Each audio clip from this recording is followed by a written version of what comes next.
ఎటు చూస్తున్నా శుభశకునాలు కనబడుతున్నవి కదా.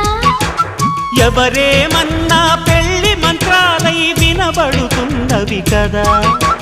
ప్రేమ గీమ స్నానం చేసి పెళ్ళాడేసే వేళయింది. ప్రేసి కాస్త పెళ్ళామయ్యే ఆసు ముహూర్తం వచ్చేసింది. కళ్యాణ వైభోగంతో కన్యాదానం కాని అబ్బాయి.